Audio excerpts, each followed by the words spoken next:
সে এত বিশ্ববিদ্যালয়, এত শিক্ষা প্রতিষ্ঠান, কিন্তু আমরা বিশ্ব র্যাঙ্কিংয়ে একদমই নেই, যেটি মানে কোনোভাবে উল্লেখ করার মতো না।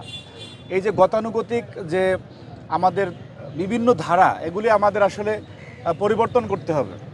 যে সাবজেক্ট ভিত্তিক, আপনি দেখবেন যে একজন পদার্থবিজ্ঞানের স্টুডেন্ট, পদার্থবিজ্ঞানে উনি অনার্স মাস্টার্স করেছেন কিন্তু বাংলা পড়ান।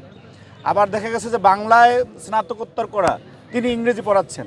অর্থাৎ বাংলাদেশে যে সাবজেক্ট বেসড, পলিসি বেসড আমাদের পড়ালেখাটা এরকম হচ্ছে না। এবং বিশ্ববিদ্যালয়গুলিতে দেখবেন যে শুধুমাত্র ডিগ্রি নেয়ার যে আমাদের একটি মানসিকতা, সেই জায়গায় একটি গবেষণালব্ধ চিন্তাভাবনা করা, যে এবং কারিগরি চিন্তাভাবনা করা, যে পৃথিবীর উন্নত দেশগুলিতে, যে আমি সাম্প্রতিক সময় চীন থেকে আসলাম, আপনি উন্নত দেশগুলিতে যে কারিগরি শিক্ষার বিষয়টা থাকে, সেইটি আমাদের দেশে প্রচণ্ড রকম অনুপস্থিত। আমরা আসলে, আপনারা যত কথা বলেন, আমরা যত কথা বলি না কেন, আমাদের তো একটা জায়গা থেকে পরিবর্তন করতে হবে এবং একটা জায়গায় গিয়ে সেই সূচনাটা করতে হবে। আমার মনে হয় তারেক রহমান তার আচার আচরণের মাধ্যমে সেই সূচনাটা করেছেন।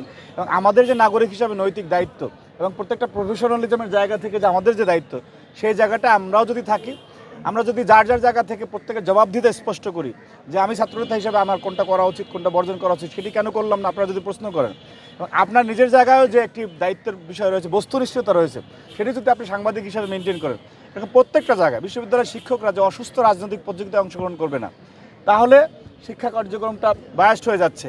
আপনি বিশ্ববিদ্যালয়ের, এবং আমরা দেখেছি হাসিনার সময় যে পুলিশে চাকরি করে কিন্তু রাজনৈতিক স্টাইলে বক্তব্য দেয়, বিশ্ববিদ্যালয়ের শিক্ষক রাজনৈতিক স্টাইলে বক্তব্য দেয়। অর্থাৎ প্রফেশনালিজম এখানে প্রচণ্ড রকম অনুপস্থিত ছিল।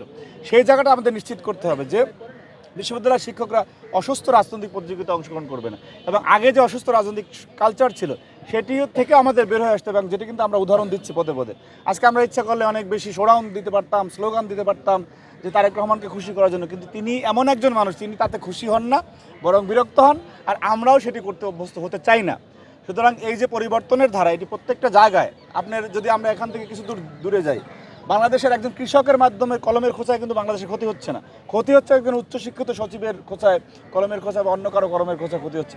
তাদেরকে, এই যে উচ্চশিক্ষিত মানুষগুলি বিপদগ্রস্ত হয়ে যাচ্ছে, পথহারা হয়ে যাচ্ছে, যার কারণে বাংলাদেশ তার গন্তব্যে পৌঁছতে পারছে না। সেই বিষয়টাও আমি আজকে প্রাসঙ্গিকতার বাইরে গিয়ে কথাটা বললাম, সেই বিষয়টাও আপনারা নিশ্চিত করবেন যে প্রত্যেকটা জায়গায় যে মানুষের টাকা কোথায় খরচ হচ্ছে, কেন খরচ হচ্ছে, কী কারণে খরচ হচ্ছে, সেটার জবাবদিহিতা যখন জায়গায় থাকবে, এবং তাহলে আমরা এগিয়ে যাবো। যেমন 2 দিন আগে আপনার কৃষিবিদ ইনস্টিটিউশনে তারেক রহমান একটি